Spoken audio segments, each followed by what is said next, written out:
Hi, hello, and welcome or welcome back, I suppose. So, in the summer of last year, I delved into a couple of books by Grady Hendrix. Side note, my hair looked absolutely great in that video. I should definitely do green and yellow again. I also watched that video again the other day just to, check what my feelings were, see if I'm, remembering things correctly. I am, because it's me, and I'm a genius. Also, I don't know how I talk like that without scripting, because I don't know that I could do that anymore. I like my brain to be fully on track, but maybe I could. I won't try it, because I should be sensible about these things. But, anyway, I did really enjoy those books, and I knew then that I would be reading more Grady Hendrix. I figured it would be a bit sooner, but also I should know better because it is, of course, me. But when better to read more of his works than in the spooky season before Halloween. And I was supposed to be reading 3 of his books, but I reserved all of them at the library, and only 2 of them came in time for me to get this review out in time for Halloween. I mean, the video that I'm doing for Halloween, that is meant to be coming out on Halloween. I don't know if that's happening, but I will be doing my best. Anyway, not the point. I didn't even have to wait for library books on that one. I just didn't realise how long they were, and then my brain decided to go bleh. Not what we're doing. Instead, we have another Grady Hendrix double feature where we will be looking at the Final Girl support group and how to sell a haunted house. And first up, we have the Final Girl support group. You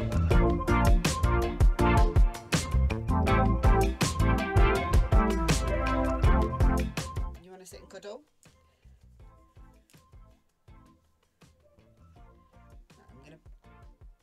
The issue is, right, it is helpful to have my door closed a little bit. So I'm going to do that a little bit, but I'll leave it open enough. Can you get out there? We'll soon find out. No, you can stay here.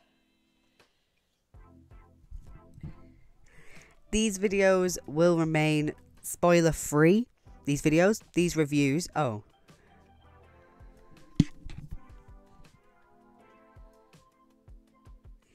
You saying hi?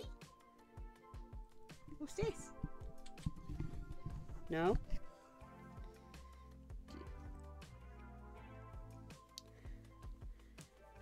You my little baby? My little baby, my little bald baby.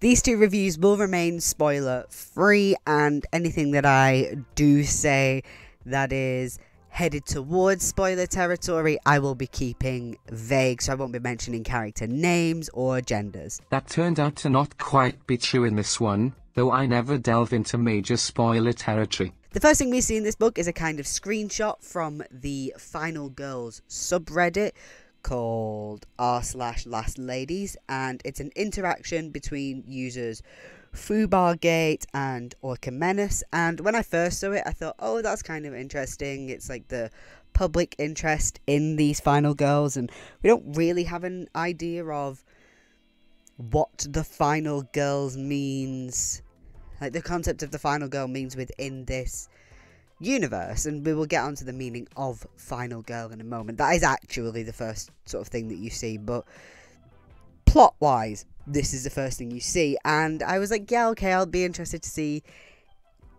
if/how that comes up later. And I think it was like the penultimate chapter, it was very close to the end where that fit together. Is there somebody coming in? Who is it? Pumpkin. That'll make sense later if I leave that in. Yeah, it hit me that makes sense, and again, I'm not going to be going into details on that because it's a late stage thing that I was like, I think I literally wrote in my notes, I was like, right, I need to check the Reddit thing from the beginning with one particular interaction that's had, and I was like, oh, that's how that makes sense, and I really like that. As for the main prose, here's our opener. I wake up, get out of bed, say good morning to my plant, unwrap a protein bar and drink a litre of bottled water. I'm awake for 5 full minutes before remembering I might die today. When you get old, you get soft. It's a great intro to the book, to our lead character. It sets her up really nicely. The idea that there is a notation of every single thing that she does. She is somebody who is very rigid with the way she lives, with her routine, and the further the book goes on the one hand, it does make sense, and on the other hand, she takes it too far because she is reasonably mentally ill. And in case you aren't aware, this book actually does contain a description of what a final girl is. Final girl, noun, the last and sole survivor of a horror movie. And in this book, it's particularly talking about the final girls of big slasher movies. And within the confines of this book, these films are based on true events. At the very least, the first films are, and then the sequels are as derivative as most of those slasher sequels do tend to be. And the titular final girl support group is a place for 6 of these women to meet up, and it's basically a group therapy session. And it's been going for about 16 years. But tensions have been rising over the years. There's a feeling that everything's getting repetitive and everybody's getting kind of snide with each other, and that all comes to a head when the sort of OG member of the group, Adrienne Butler, is killed by someone related to the situation that made her a final girl.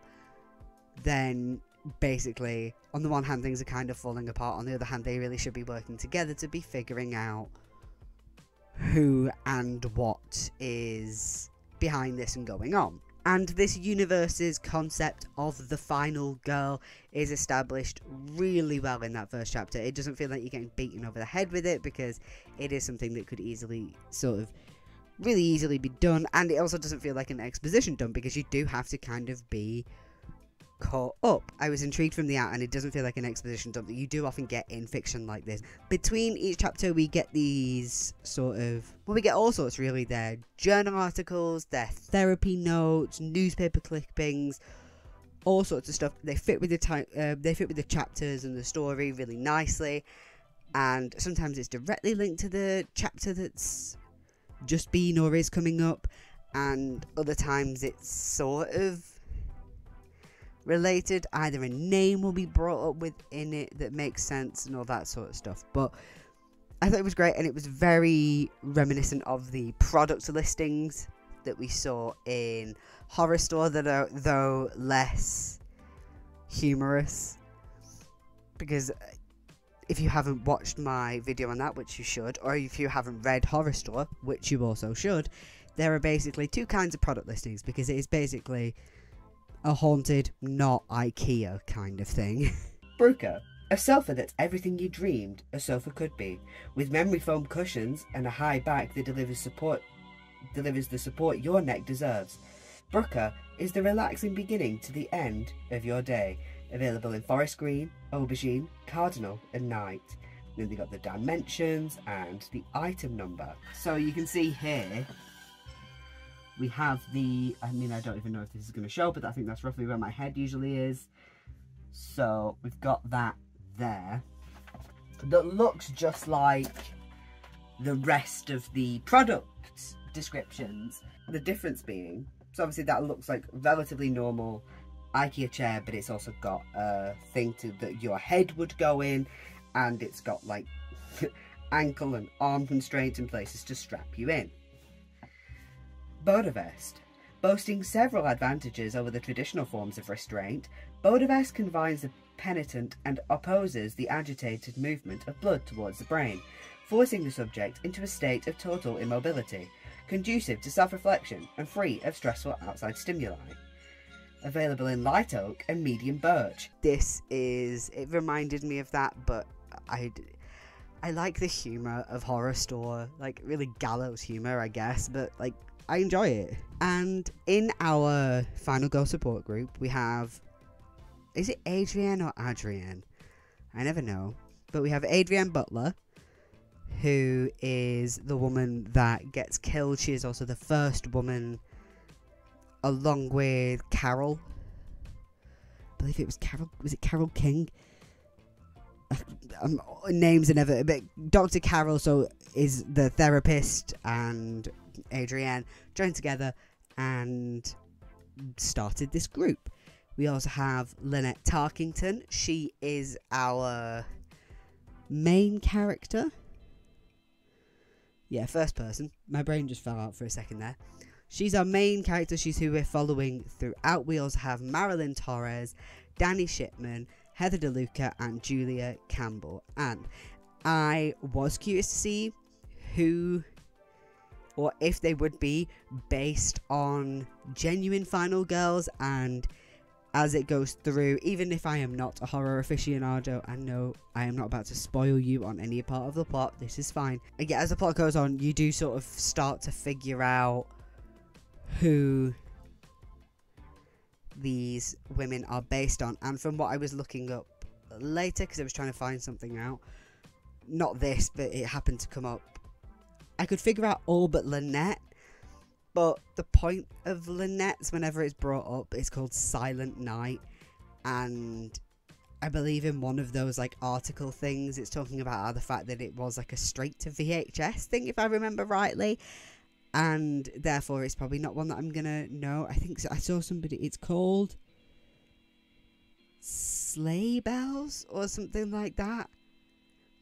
Again, it's Christmas themed sort of thing. Well, I mean, her actual killing was not Christmas themed. It was two people. It was one person dressed as Santa and then another one. But anyway, Christmas themed movie. I'm not 100% sure, but all of the names, it turns out, are, most of them at least, let me try that again. But it turns out at least some of the names are in reference to the actresses of the final girls. So we have Adrienne, who is sort of based on our Friday the 13th final girl. Like I say, I don't know horror, I don't know their names, but she's our Friday the 13th final girl, and I believe the actress is called Adrienne King. And I don't know the other actresses' names here, apart from one of them, but the name isn't related. I just happen to know her because I know her from outside of horror as well. We have Marilyn Torres, and she's our Texas Chainsaw Massacre final girl, and from what I saw, I don't know her surname, I will put it here, but the actress who played the final girl in Texas Chainsaw Massacre is also called Marilyn. We also have Danny Shipman, who's our Halloween final girl, our Jamie Lee Curtis, if you will. I don't know if her name is in the Danielle Shipman is in reference to anybody from Halloween. Never watched it. Like I say, I don't watch horror films. Heather DeLuca is our Nightmare on Elm Street final girl. Julia Campbell is our Scream final girl. And like I said, I couldn't work out Lynette Tarkington, but it's something Christmassy. And I genuinely did appreciate that it wasn't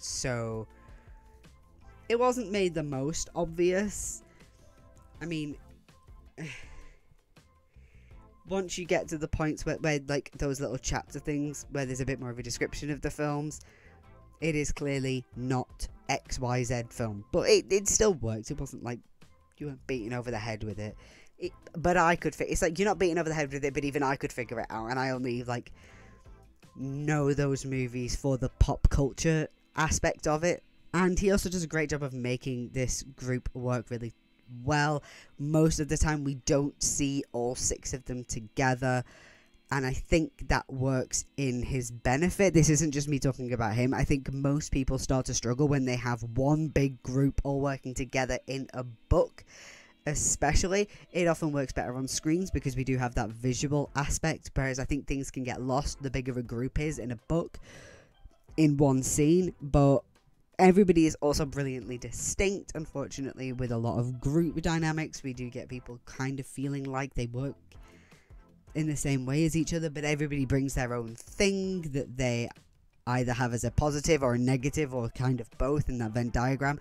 And my personal favourite of the group is probably meant to be Lynette, because she is our main character, but it is not. It is Danny Shipman, our Jamie Lee Curtis. And look, as somebody with... well, basically somehow I ended up where most of my friends are lesbians, or at the very least sapphic. I saw a woman who was described as saying she looks like Bruce Springsteen if he were a woman, and I was immediately like, fave, love you, you are my favourite.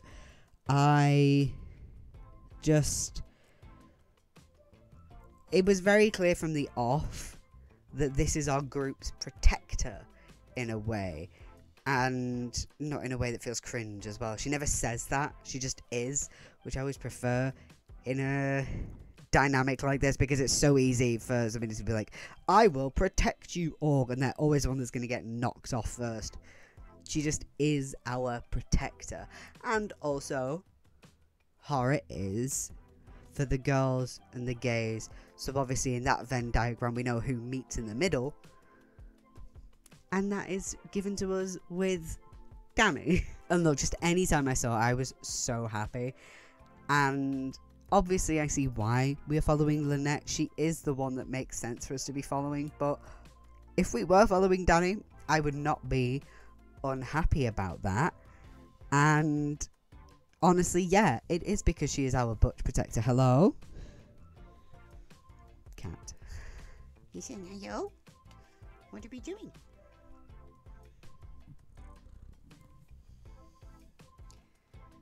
Rubbing your head on my script?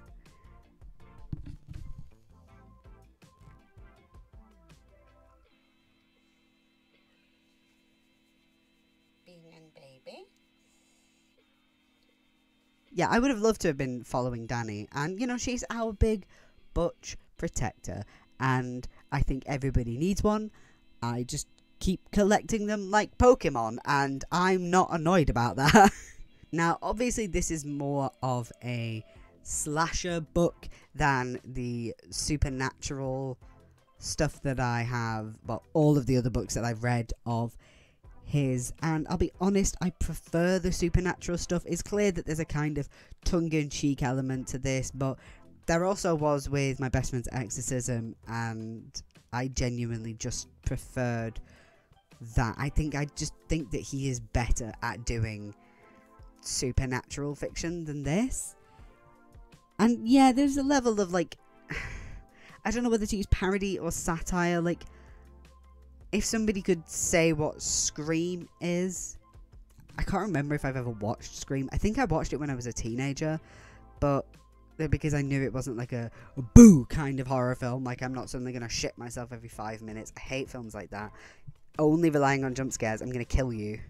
But I don't think it's like that anyway. Like I said, I can't remember if I've watched it, because I'm in gay internet. I've seen so much of Scream, so like I can't remember if I've seen it. What I'm getting at here is that this is an exploration into the genre at the very least, and I think in some areas it does work.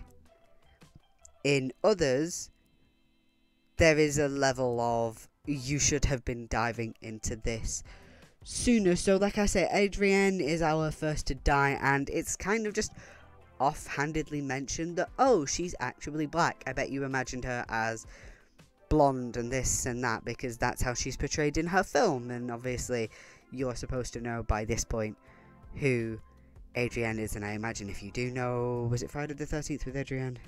Yeah, that you would probably know Adrienne King and know what she looks like.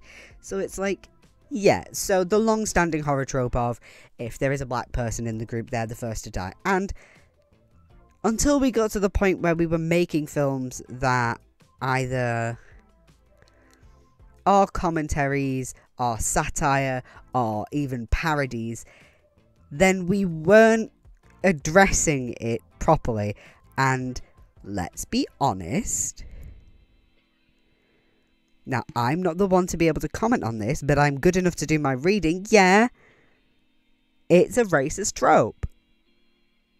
And here, I think he's meant to be making a comment on it, but if you're going to make a comment on it, don't just make it offhanded. Because this isn't the sort of thing to... If you want to deep dive into everything else, why not deep dive into this? Like, you're making quippy comments about the fact that, like, the weapons used in slasher movies, it's like, it's a bit silly because it's always they're carrying a knife, because if they had a big fucking gun, then it would be easier and all that sort of shit. But you're not going to dive into the fact that you just offhandedly decided that Adrienne was black because she was the first one that dies. And newsflash, like, sorry, I'm going to put a spoiler in here. As far as I remember, she is the only one that dies of the group. And I'm happy to be corrected if I've misremembered something, but I'm pretty sure the rest of them, hello Lily, they all survive, and that's a spoiler, I guess. But the only one of the main 6 people you killed is Adrienne. And if you've not changed it, but like, if you've not made it so that she was black, rather than just allowing assumptions to be what they are, which is that she's a final girl, so she probably looks like your classic final girl. These are classic final girls as well, from like 70s and 80s, and with a smidge of the 90s thrown in there, because I'm pretty sure Scream came out in the 90s. Yeah, that's got to be 90s, because Matthew Lilliard's in it, and he's not old enough to have been in films in the 80s as like a, teenager, adult. I don't know how old he is, but like, yeah, that's going to have been 90s, right? Anyway, point is, if she was just white, I would not be annoyed that she was the only one that died. But because you've decided to not comment on, but actually play into that trope, then I'm going to look at that and fucking side-eye it, because I don't know why that felt necessary to you. And I like Grady Hendrix as an author, but this was wholly fucking unnecessary, and I don't really get it. Like, commit to digging into the trope, or just don't go near it at all. Because there are tropes that you can sort of make quippy side-eye comments on. Like, if you wanted to make a quick nod to the fact that Michael Myers walks and yet he can catch up to you despite the fact that he's just a normal human man, you can make a one-liner quippy comment about that. But this is different, and it doesn't feel like my place to talk about it, and there are better people who could talk about this.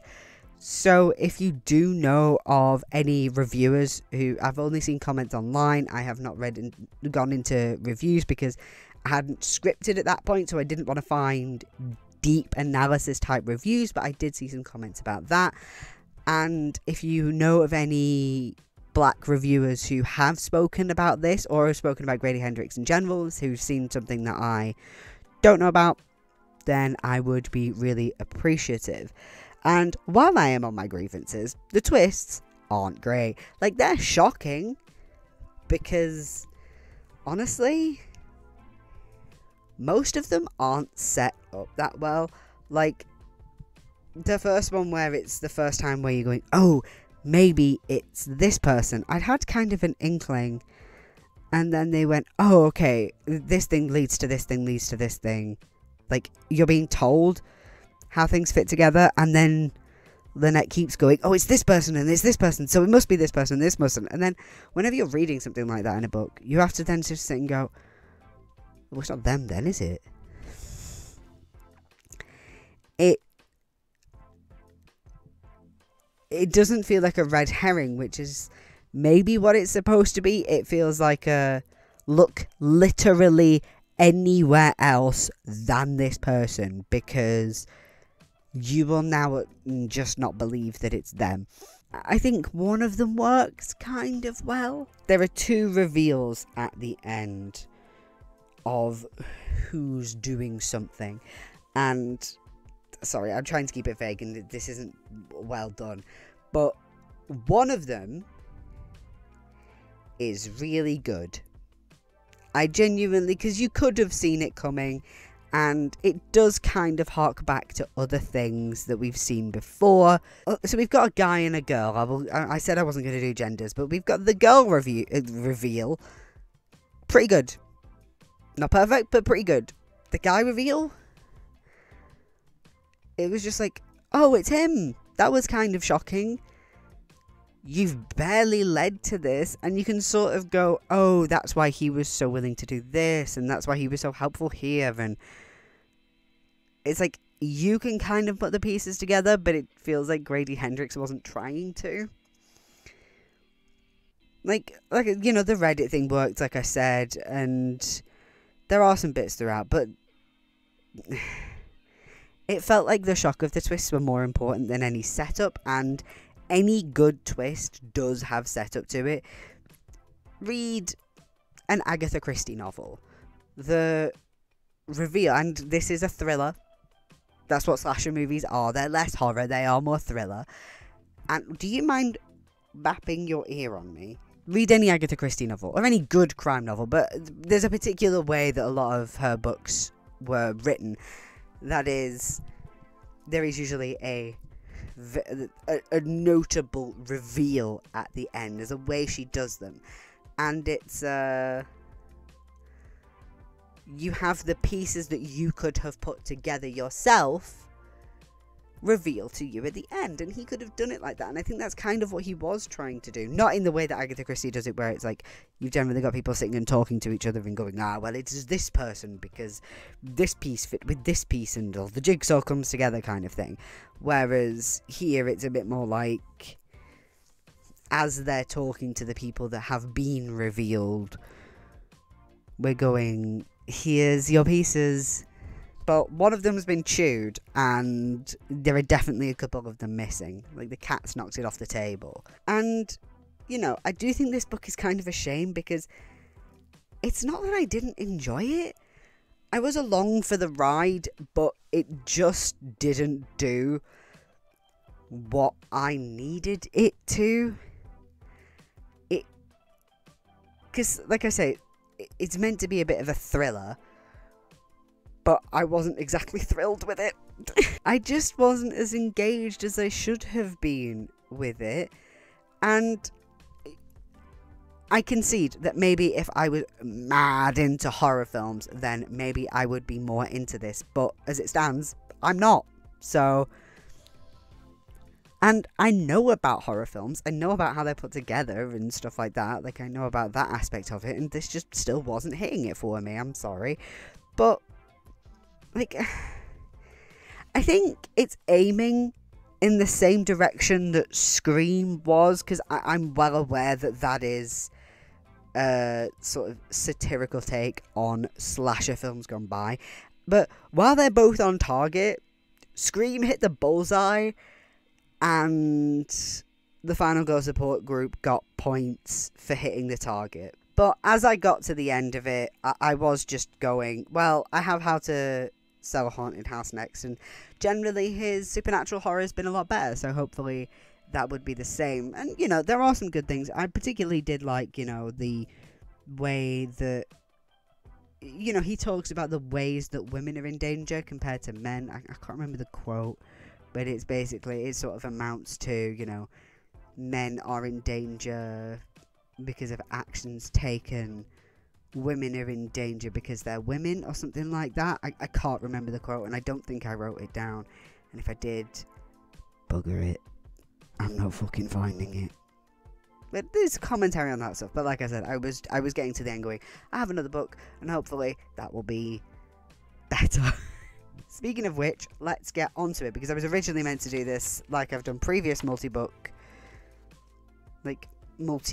videos. I was meant to film once I'd finished, but I was also meant to do my next video like that, and I haven't. So here we are. So all I'm gonna say is, thank God I was right about his supernatural fiction. So before I get into this, I will do a quick rundown of How to Sell a Haunted House. So Louise has to head back to her hometown of Charleston South Carolina, because her parents have died in a car accident.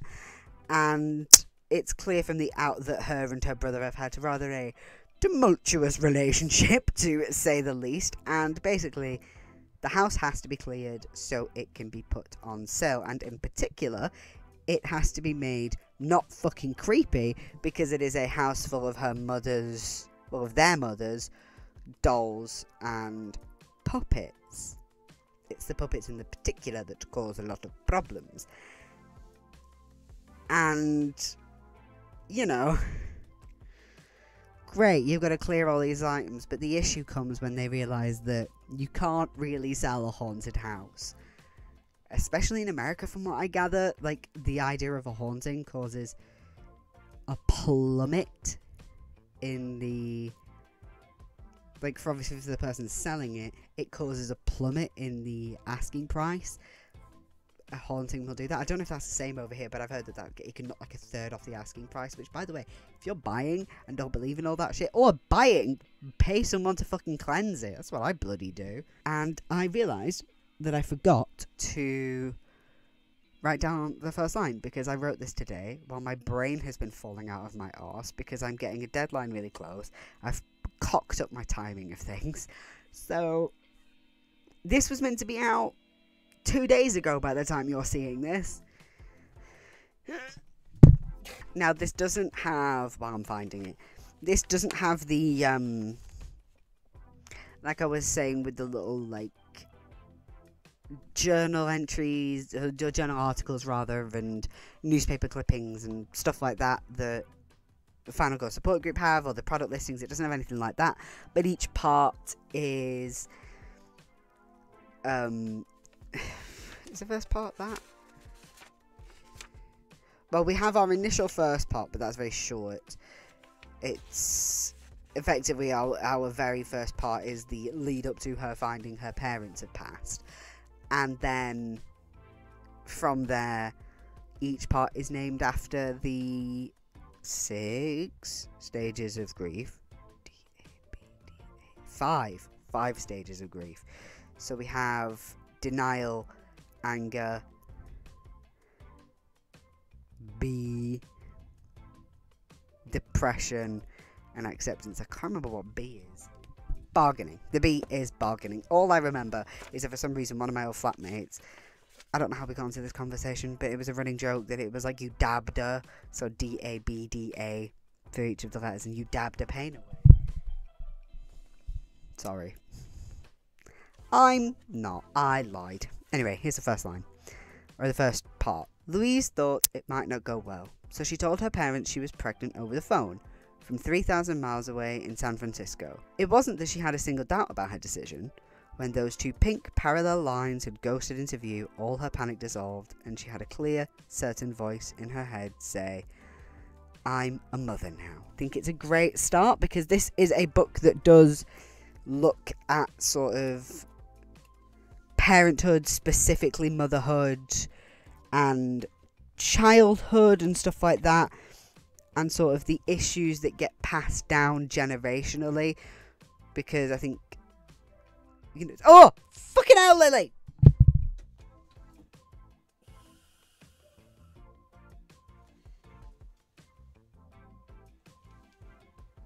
Why would you do that?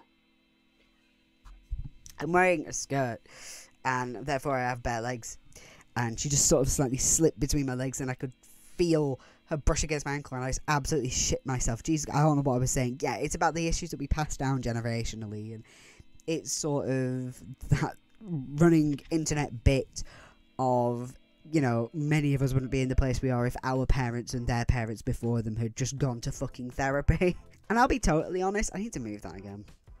No. Yeah. And I'll be totally honest, I didn't find my flow with this book really quickly. It's mostly because our 2 leads, so Louise and Mark, our 2 siblings, they are not... Is somebody coming in again? I'm not... Zelda? What are you doing? Hello? What did you just do? Oh.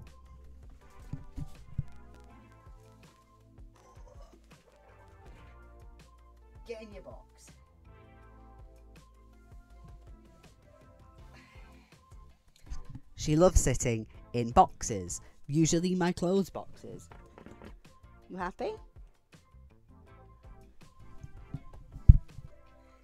This might be a mistake.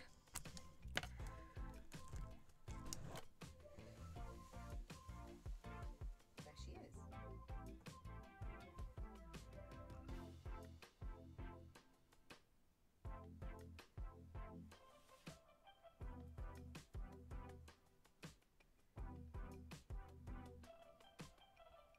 Wonderful baby time. Yeah, so our two lead characters, Louise and Mark, they annoyed the shit out of me for the longest time. Like, they're like bickering and snidey and argumentative all the fucking time, and they're petty over absolutely fucking everything. And don't get me wrong, I'm a petty bitch. I was trying to say with my siblings, not so much with my sister, but with my brother, absolutely. What are you doing?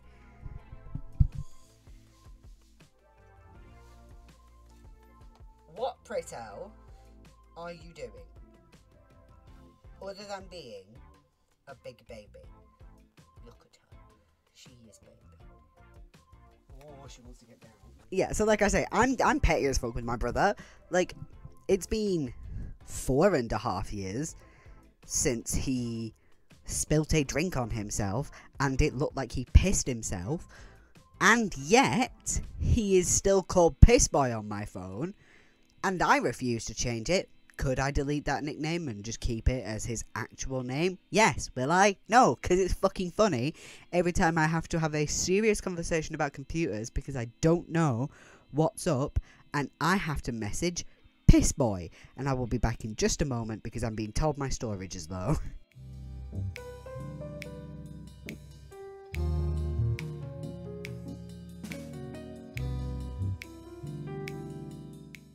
Okay, I'm back. I actually took about like 20 minutes because I had to move some things over. But yeah, I'm at the point where they're being really petty with each other and it was kind of annoying and it was constant. And obviously it goes beyond pettiness. It is full-blown arguments and they both have their personal reasons for it. But it takes a bit to get to the reasons that they are the way they are with each other. And from that, but like there is a point. God, I hate living with cats after reading a book like this. Nightmares. I mean, one of them's down here. Mrs. Older is snuggled into my feet because she is a baby. But Lily's just making noises and running around the house because she's a little freak. Like, I think the issue with that dynamic that I find is that, like, Louise thinks she knows too much.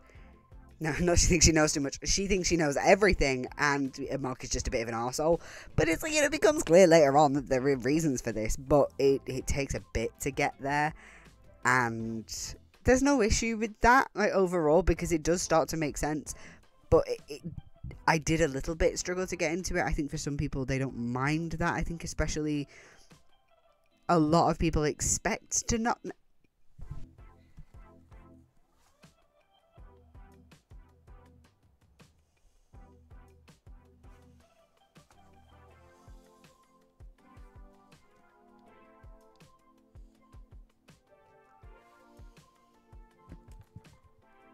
She's still there. She's still sat in front of the camera. So at any given moment, she could just decide, I'm going to sit in front of it again. You happy? You comfy? You know, like I said, there is a bit of that horror idiot thing about them as well, but that's to be expected. And that's, oh, hello. Are you sitting on me now? So like I say, I think a lot of that reason that they are somewhat dislikable is like a... This is a horror piece of media. It can take a while for you to settle into these characters because they aren't aware they're in the book that, you know, they aren't aware that they're in the book that they're in, whereas you know the kind of book that they're in. You know, you don't...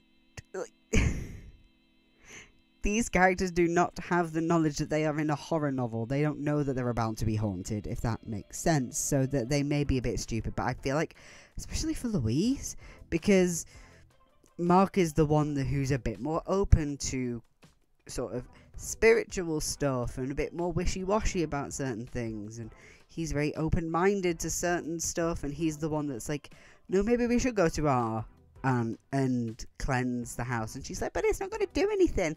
I'm like, even if it fucking does nothing, why not just do it then? She's not charging you. Hello, you watching my hand?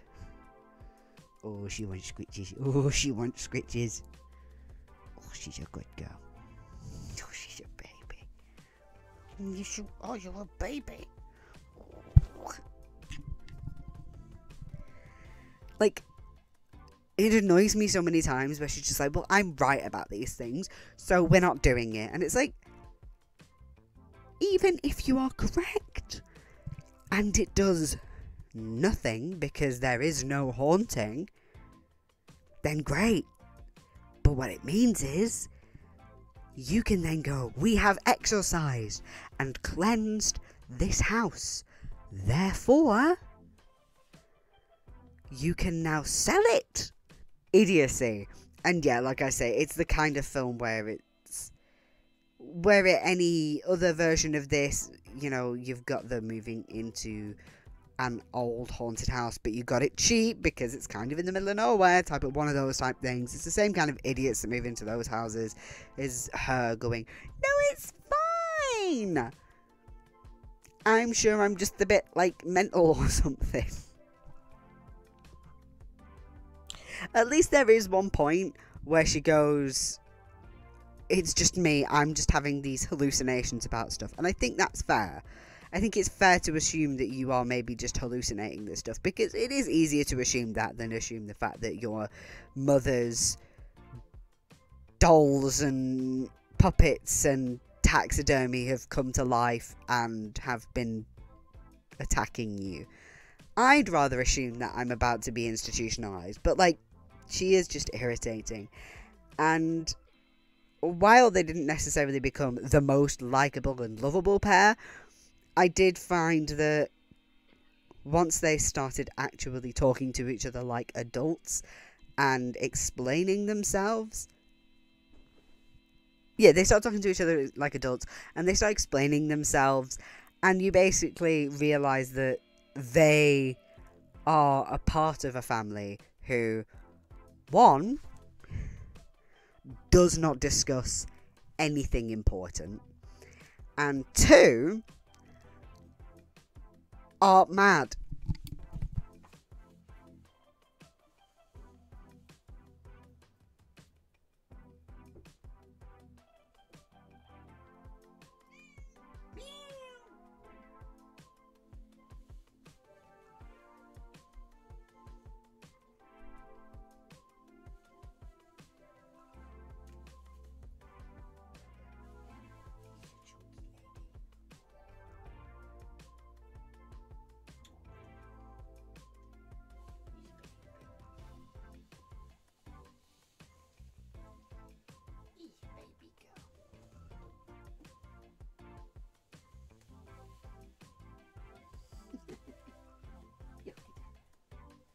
Oh, she baby. She big baby. Wow. You get it down there?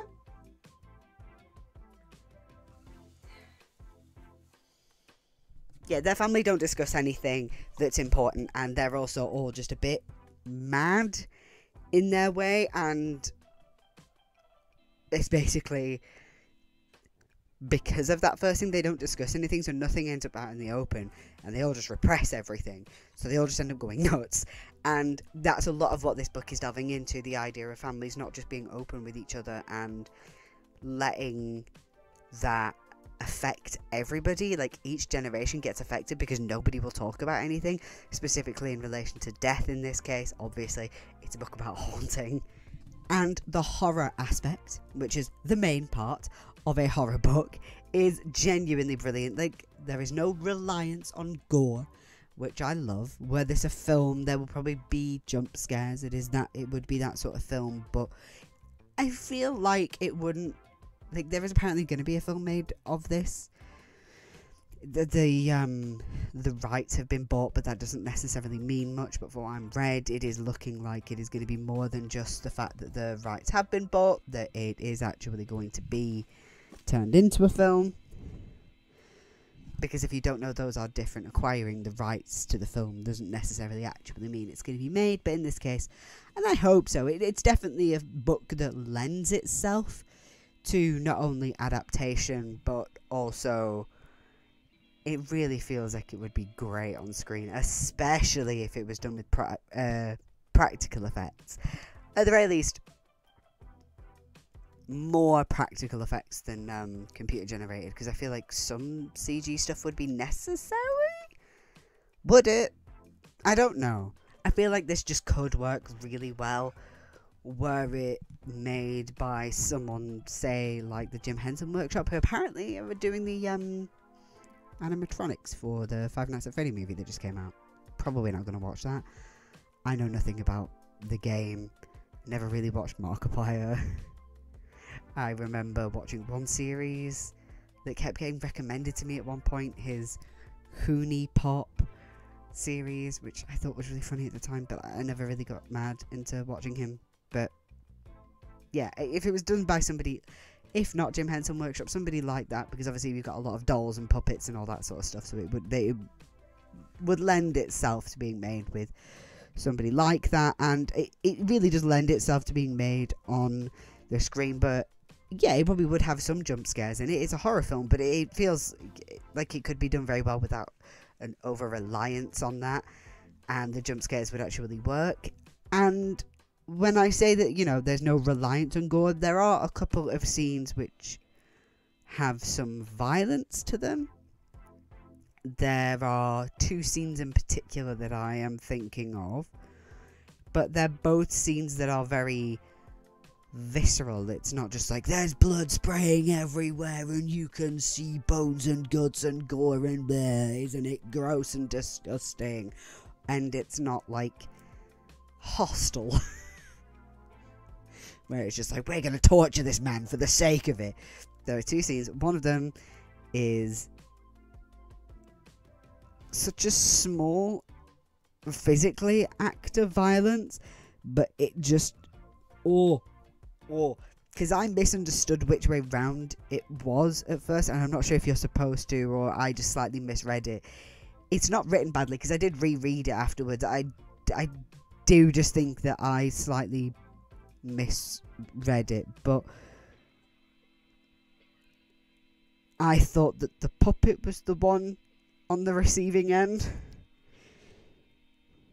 because yeah, we will get onto that puppet later, but no, the puppet has a weapon. A tiny weapon, but a weapon nonetheless, and uses it to an awful effect. And later on there is one particular scene, again, during a fight with this puppet, but it's being worn by somebody, and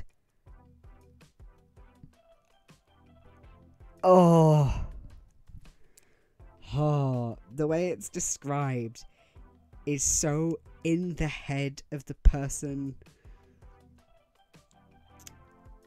Just, I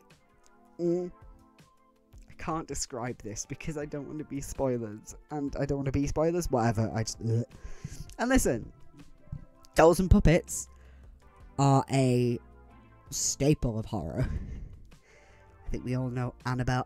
This weekend, when this will be out by then, I am being forced, against my will, to watch one of the Annabelle ones. I think it's called Creation. I don't want to do this, but I'm being forced against my will to do it. You know who you are. But I've got him to read this book. Before even making this review, I got him to read this book, and I've been occasionally getting updates, and he's as upset about certain scenes as I was. Specifically, there is one line coming up later on that it's the only quote that I put in my script. Well, the opening line was supposed to be there, but the only in-book, like in the main book, that I don't usually put in there, as it were. You know, I always put my first line in there.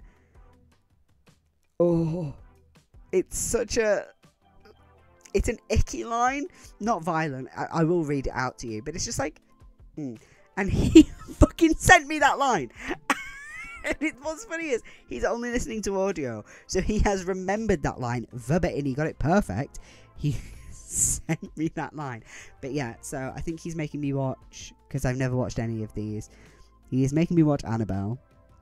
He is making me watch Hereditary, which I am actually looking forward to, in a weird way. I mean, I know I'm going to shit myself, but I am kind of looking forward to Hereditary. And The Boy? Another fucking doll one. Is he a doll or is he a puppet? There's a cat hair again. All I know is that it's about a woman who has to babysit like a child doll thing. And horror. But yeah.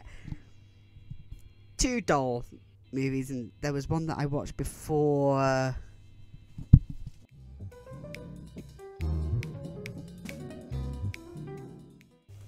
Okay, I accidentally ended my voice part of my recording, my audio, so I nearly cut that up. That's why there may be a bit of a jump cut there. But what I was saying was there is a film. I don't know why I didn't just pick that up. There was a film that I also watched with a ventriloquist dummy. If I remember rightly, there were also like way more. I feel like I remember there being a clown doll in that. Still at the point where I didn't really like clowns, and I didn't know there was going to be a clown. Because for anybody who doesn't know, I love clowns now. I think they're very fun, apart from Ronald McDonald, because I think he's a nonce. But I love clowns, but I used to be really fucking scared of them because of Sarah Jane Adventures. But I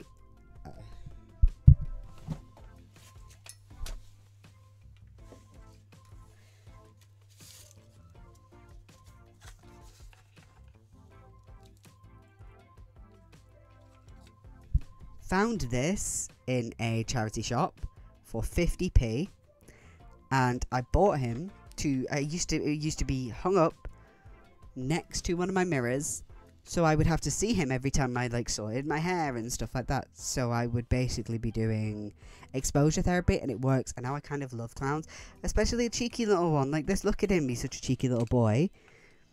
He's a cheeky boy. I need to reframe him because the frame's a bit squished, but it's a cheap frame. It's like plastic, it's not metal, it just is shiny. But yeah, I love clowns now. I think they're very cute, but at the time I didn't. And I certainly don't like dolls. I do not like any dolls. I have some clown dolls, and I think they're cute. Some? No, I only have one. I was meant to be sent some more. I have like one little clown doll. I don't know where he is. He seems to have escaped somewhere. I'm sure that's normal. But generally speaking, plushies, fine. Dummies and puppets, get in the fucking bin. They are all haunted. Oh, the film I was talking about was called Dead Silence, by the way. That's why I went off to Discord, because I was talking about it the other day because of this.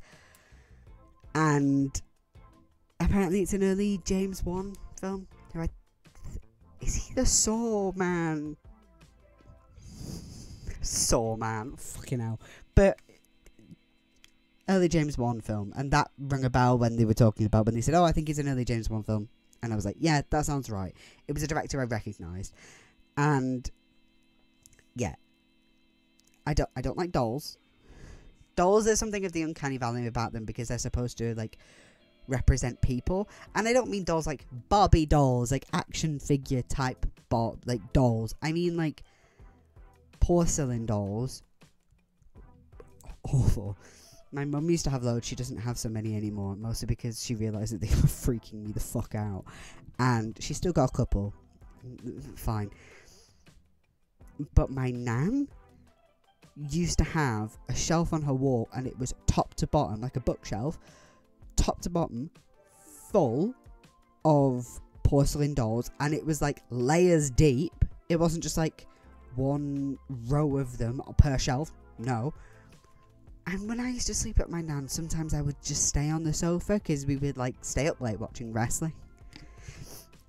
And like, I would just fall asleep on the sofa, and then I would wake up in the night. And you know when you wake up in that hazy darkness where it's like you can sort of see what's going on, but not quite. And I could see these fucking eyeballs staring at me. So I hate those. And I hate puppets. And they're used, and like puppets meaning either you're like flap, flap, flap, flap, flap on the hand, or like a ventriloquist style, anything like that, like, because like the ventriloquist style ones, either the old ones where it looks a bit more like a like a porcelain doll, or anything new, like a sort of, you put it on your hand and you flap, flap, flap. Ventriloquism stuff is obviously freaky because the puppet on it, like haunted shit. I mean, they're freaky on their own because, like, people who can throw their voices, it's a freaky thing. And obviously, I think in history, it was like people did get burned alive for that shit because it was witchy type shit. But in horror, it's scary because if you believe the doll on their own, it can talk with its own voice, and then maybe it can take over you, or like it's not clear who's doing the flapping. And then you've got like your Kermit style ones, like your Sesame Street, your Muppets, those sort of things, where like there's not a human involved, as it were. I mean, obviously there is, but when you watch the Muppets, you're just seeing Kermit, and Kermit feels like he's alive. Doesn't feel like there's a person involved, and that's why they're scary. I'm not scared of Kermit the Frog. I'm not. I love Kermit the Frog, but what I'm saying is puppets like that can be used because doesn't feel like there's a person involved, and then, ooh, it turns out if you look under the table, there isn't actually a person involved, and Kermit has come to life, and he is now horror Kermit. You know what I mean? And anyway, Hendrix utilizes this aspect of horror so well, the idea of dolls and puppets, and at one point there's even a bit that it comes up once. Well, the idea of them comes up more than once, but like the actual objects I think only comes up once, which is these taxidermy squirrels. That's nasty. But yeah, he uses the horror in this so well. And sure, there are loads of dolls in the house, and there are also loads of puppets because the mum, as part of like a ministry type thing, used the puppets to teach about, like, what if the Muppets, but biblical? Oh my god, biblically. There's so many.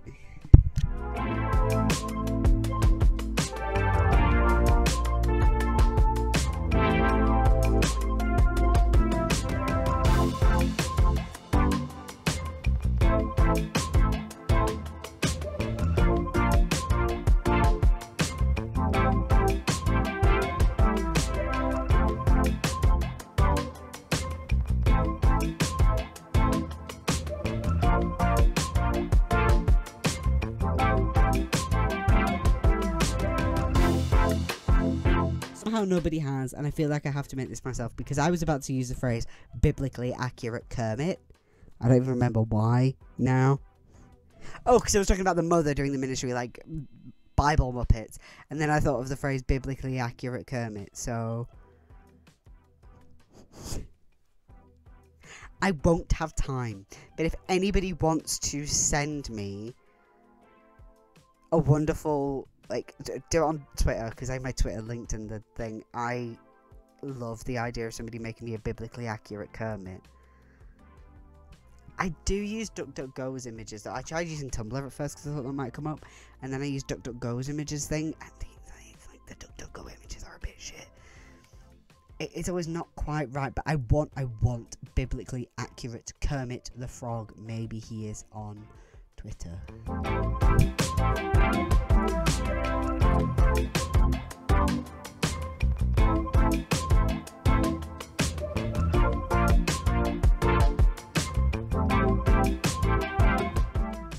I found the sort of thing I was looking for. Somebody made this 2 years ago. Apparently they've done a speed paint of him. Somebody's going to be very confused about why somebody is liking their post from 2.5 years ago, but I don't care. I love my biblically accurate Kermit. I want to keep him.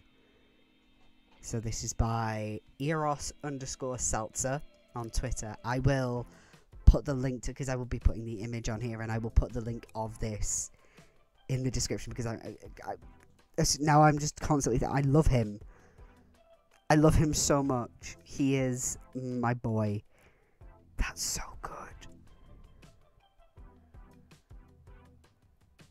Anyway, we see a bunch of these, especially the dolls at first, and like they have these Mark and Louise dolls, as in like the siblings, because I've been rambling for so long. This is going to be a really long video, but then we learn about Pupkin, And then we meet Pupkin, and it becomes very clear that he is effectively the ringleader. He's like the body is soft and squishy, but he has like a hard face, and it is a clowny kind of thing. I don't think it's expressly clear that I can't remember if he is a clown or if he's just kind of clowny, and he's almost kind of cute, but he's also terrifying, and I kind of hate him, and I want him to suffer and burn. But I know that if I haven't been able to find any fan art of him, but I want to re-find the descriptions of him, and I want to make him, because I hate him. He is a horrible, literally cursed being. But he's also baby. What the fuck is wrong with me? Like, fuck Pupkin. He tugs on my heartstrings. Hendrix tugs on my heartstrings. You can do it all you fucking like at the end. Like, all of the horror films about cursed little fucking cute like, cursed, almost cute, but not quite, things like this. You're gonna tug on the heartstrings at the end. I still do not regret every time my notes said suffer. Like, so many of my notes, at every time that Pupkin shows up, I'm just like, burn him, burn him, burn him to a crisp, get rid of him, throw him in a blender. Fuck him. Like, he's got this horrid little, like, cutesy little baby voice. He talks like this. Cacawewe. He's so weird. He's like, I want to play. I want to see my friends. You are my friend. I help you. And then we kill them. And, like, yeah, he's puntable, and I cannot stand him. But, like, see, the thing is, like I say, puppets are worse than dolls because they are their own little bastard, and also they can be attached to you and then use you as their puppet, and like, and I think something that works so well with the horror of this is that it is not only talking about like generational trauma effectively, but also looking at the idea of childhood imagination and the power of childhood imagination, and how a lot of that sort of gets left behind as adults. We see that through the puppets and some art stuff, and the idea of Pupkin himself, and there is also another being attached to it, but that's also only made possible, I think it's made clear that that sort of thing is only made possible because of Pupkin, because he is basically like childhood imagination manifest, but in the worst way possible, because he is a horrible little bastard puppet. But also, I think if I saw him in a charity shop, I would buy him. Though today, after I scripted this, I did have a little nap, and I had a little dream while I was napping, because I can't have a quick like 5-minute nap or whatever, just like don't get to the dream stage, but I did. And basically the dream was like I moved into a house, and it's like a completely empty house, and I go up into the loft just to check that there's like everywhere, you know, my spaces and things like that. And I see that, and I basically see that there is like a box sort of tucked away in a corner that easily missed sort of thing. And I like walk over to it, open it up, and sitting on top of a bunch of other shit is fucking the Pupkin doll. And I woke up sweating. So like, true, I am genuinely horrified of this. Like, I was trying to sleep last night, and there were some like bumps and creaks and stuff in the night, and I actually, at one point, my brain just went, Pupkin. Which I don't do after horror films. I'm very good at compartmentalizing that sort of thing. Even the, genuinely scary shit. But there's something about this. There's something about this horrible little doll. And again, I think it is because there is that childishness. That like, we can play. We are friends. And it's just, friends. Sorry. And it just, I don't like him. I don't like him. And there are also lines about him that are like gross, and not in like a horror way, but in just like a I didn't like that way. This is the line that I had mentioned, that like I don't like certain lines that he uses about this puppet, but not in like an actual horror way. And I got sent this line without having, like, I think I'd mentioned the gross bit of this because I thought he'd already seen this line, so maybe that's why. But apparently the phrase is used before this, so I must have missed it. But what is it? The empty sleeve of his puppet hole.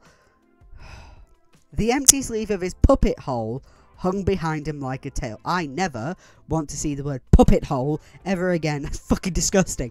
I don't know why, but it really made something scratch in a bad way in my brain. Just like, don't say puppet hole. That's foul. Like I'm talking to a toddler. Stop that. That's dirty. Now, I will say, generally in horror films, any horror media, I don't know why I said horror films, this is a book, but generally in horror media, I can kind of suspend my disbelief to some extent when it comes to the amount that people can go through and then just keep fighting through it, you know. Adrenaline and all the other stuff that the brain pumps through you in high sort of stress scenarios like this, where like it is life or death. Yeah, your body will flood you with shit, especially adrenaline. But there was one scene in particular in this where I was beginning to waver in that suspension, because it's like, I can't go into too much detail, but there is one person. Hello, what are you doing, Pisco? Hello, Miss Sister.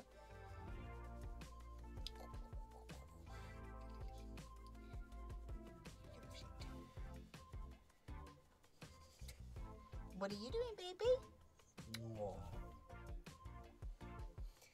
Miss Lily on my lap and Miss Zelda snuggled at my feet. So yeah, that.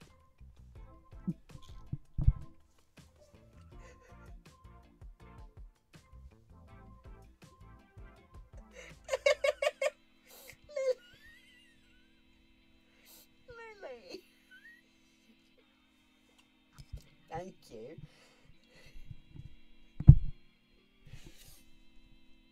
It's like, I won't go into too much detail, but there is this one scene where it's like, this character should absolutely be bare minimum concussed to buggery, if not worse. I mean, they're an absolute bloody soldier, I'll say that much. Because, like, I think I wrote in one of my notes where I'm like, you know what? After all of this, in your post-haunting life, I genuinely think you could be a boxer, because you can take a hit. You can properly fucking take a hit. But my gripes are generally few and far between. Like, there's this, and there was the stuff at the beginning where I was kind of struggling to get into it because of the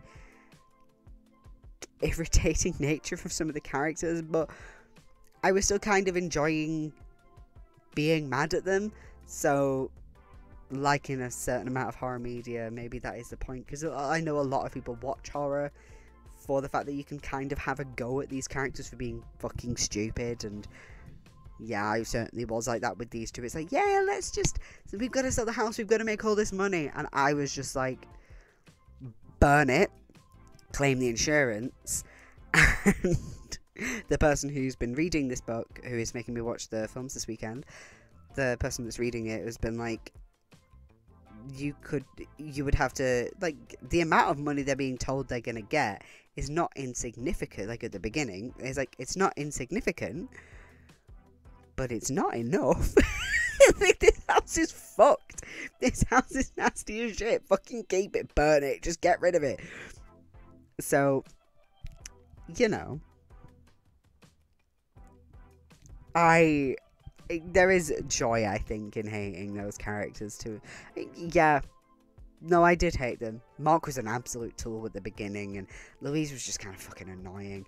And it all came together, it all worked out really nicely.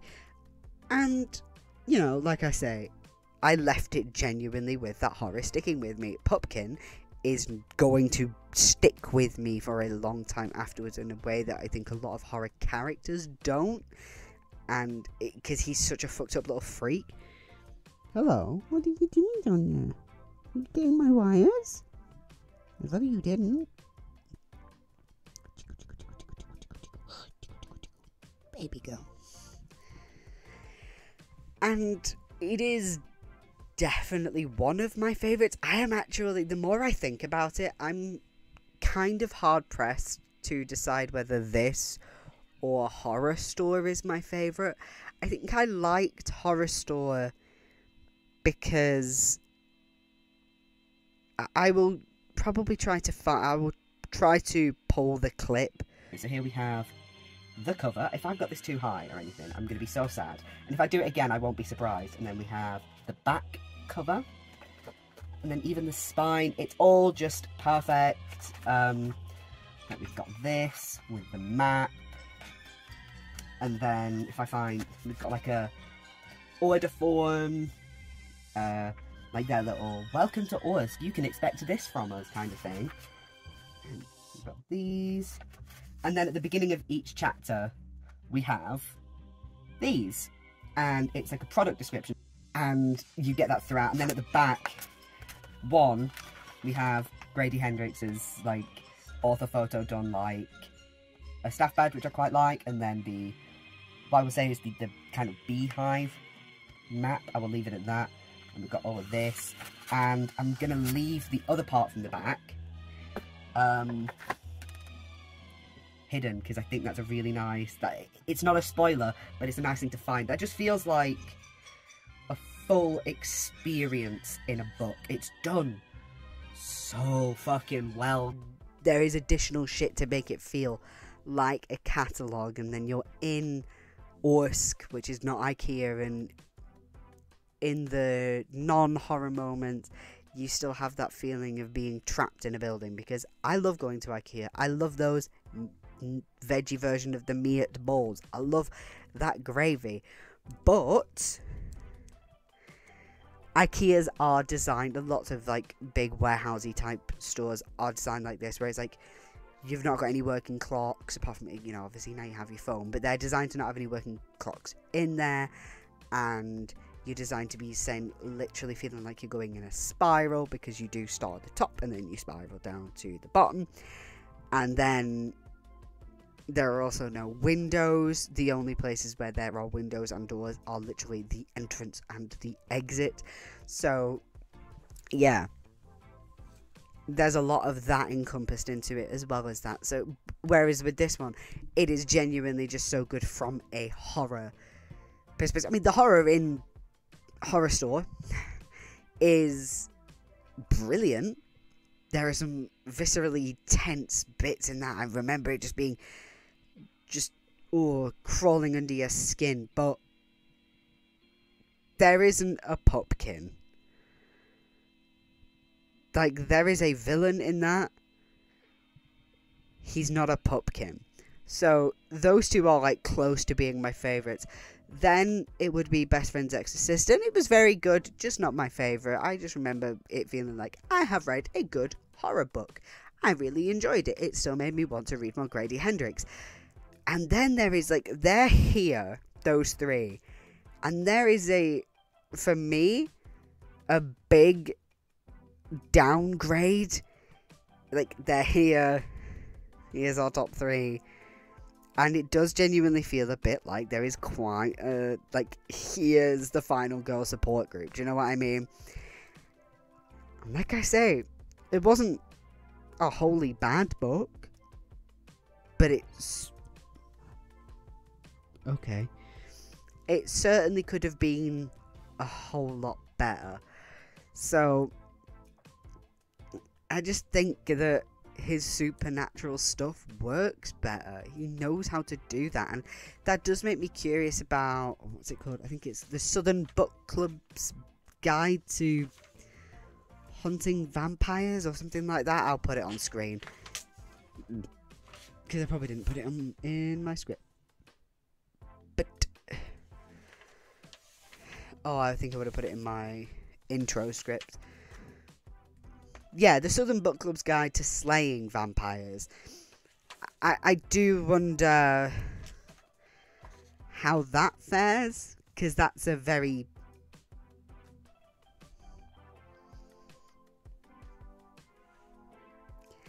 different kind of supernatural. Like, your ghosts and your demons follow similar kinds of patterns in books like this, But, or, I mean, horror media in general like this, where like the haunting and possession and poltergeist, all that type of stuff, they do follow pretty similar formulas, and that's fine. But vampire books, whole different ball game. So I do wonder how that will go. I'll reserve it at some point. I took it off my reservation just because I didn't want. Because I've got so many fucking library books to read. I had other books I wanted to read for Halloween, but I just figured I wasn't going to get them read in time because I've given myself too much to do. And I don't even know if I'm going to be able to get everything I want to do in time for Halloween. But anyway, I don't know how soon it will be that I will read that. But, you know, maybe it's next Halloween. Let me know your thoughts on any of the books I have read today. If you have, I've reviewed today. If you have read them, please do keep that spoiler free. However, and as always, feel free to like or subscribe or put the notifications on and all that other cringe shit I'm supposed to ask you to do at some point in my video. But most importantly, I hope you have a wonderful day, a wonderful night, a wonderful whenever you are watching this. Take good care of yourselves. Right.